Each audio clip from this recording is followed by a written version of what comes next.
Israël veut des guerres dans la région et fait de son mieux pour entraîner les États-Unis dans une guerre à long terme.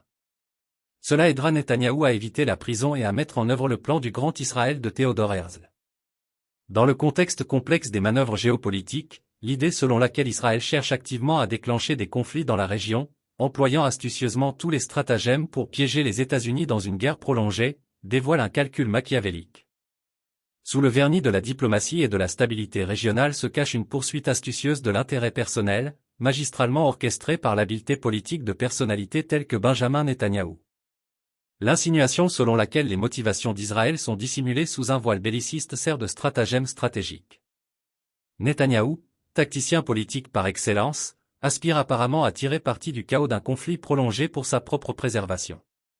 Le spectre de conséquences juridiques imminentes, d'un éventuel confinement dans les limites du contrôle judiciaire, a donné lieu à une orchestration astucieuse visant à détourner l'attention et à consolider le pouvoir. Dans ce récit machiavélique, les aspirations de Netanyahou s'alignent sur la vision de Theodor Herzl d'un grand Israël, une expansion territoriale qui transcende les simples frontières d'un État-nation.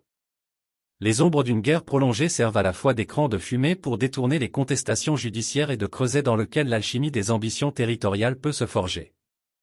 Machiavel, le théoricien politique sagace, hocherait sciemment la tête devant l'habileté démontrée dans la poursuite d'objectifs aussi astucieux. L'art de gouverner, tel qu'envisagé par le maestro florentin, est un art dans lequel les dirigeants emploient des stratagèmes qui transcendent les préoccupations banales de la moralité pour atteindre et consolider le pouvoir. Dans ce théâtre géopolitique, le prétendu désir d'Israël d'un conflit régional devient un moyen calculé pour y parvenir. La déstabilisation de la région devient une toile sur laquelle Netanyahou, se faisant passer pour un leader visionnaire, peut projeter ses ambitions. La perspective d'une guerre prolongée, avec les États-Unis empêtrés dans son réseau complexe, sert non seulement de bouclier contre les ramifications juridiques, mais positionne également Israël stratégiquement dans la poursuite de ses ambitions territoriales. Dans ce spectacle machiavélique, où la sagacité politique converge avec le subterfuge stratégique, le récit du désir calculé d'Israël de guerre régionale apparaît comme une manifestation d'un art politique astucieux. La manipulation astucieuse des conflits devient un moyen de préserver sa position politique, d'échapper à un contrôle juridique et de promouvoir une vision grandiose de l'expansion territoriale. Telle est la nature de la danse machiavélique dans les couloirs du pouvoir, où la poursuite de l'intérêt personnel se mêle à l'orchestration des échecs géopolitiques. Dans le paysage machiavélique décrit plus haut, le prétendu désir d'Israël de conflits régionaux sert d'outil stratégique pour la préservation du pouvoir et la promotion de ses ambitions territoriales. L'examen de circonstances et d'événements spécifiques permet une compréhension nuancée de cette approche calculée.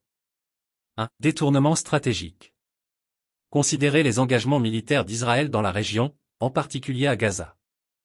Les escalades et les conflits périodiques détournent non seulement l'attention des questions intérieures, mais créent également un environnement dans lequel des manœuvres géopolitiques peuvent avoir lieu sous couvert de défense nationale. Le recours habile par Netanyahou aux actions militaires sert d'écran de fumée, le protégeant des critiques internes et des contestations judiciaires.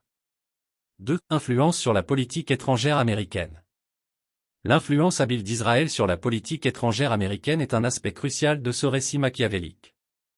En favorisant une perception d'intérêt partagé et d'alliance stratégique, Israël peut subtilement façonner les décisions américaines de manière à les aligner sur ses propres objectifs. Les cas où les États-Unis s'engagent dans des conflits ou soutiennent certaines politiques dans la région, sous couvert de promouvoir la stabilité, peuvent être considérés comme avantageux pour l'agenda plus large d'Israël. 3. Ambition et implantation territoriale. L'expansion des colonies israéliennes en Cisjordanie constitue une manifestation tangible des ambitions territoriales, faisant écho à la vision de Theodor Herzl d'un grand Israël. La progression calculée des activités de colonisation, souvent au milieu de troubles régionaux, non seulement remodèle le paysage géopolitique mais renforce également la présence d'Israël dans les territoires contestés. Les colonies deviennent des pièces d'échec géopolitiques stratégiquement placées pour modifier les réalités sur le terrain. 4. Alliances régionales. La recherche d'alliances par Israël dans la région, même avec des nations historiquement en désaccord les unes avec les autres, illustre une approche machiavélique. En entretenant des relations avec des pays comme l'Arabie Saoudite et les Émirats Arabes Unis, Israël peut se positionner favorablement dans la dynamique régionale. L'objectif n'est pas seulement d'obtenir un soutien diplomatique, mais également d'influencer la dynamique du pouvoir régional d'une manière qui corresponde à ses intérêts stratégiques. 5. Exploiter les tensions régionales. Israël pourrait exploiter à son avantage les tensions et les conflits existants au Moyen-Orient. Par exemple, La rivalité permanente entre l'Iran et ses adversaires régionaux crée des opportunités pour Israël de se positionner comme un acteur clé dans la lutte contre les menaces perçues. Cela permet à Israël d'obtenir le soutien de puissances extérieures, notamment des États-Unis, sous prétexte de maintenir la stabilité et la sécurité dans la région.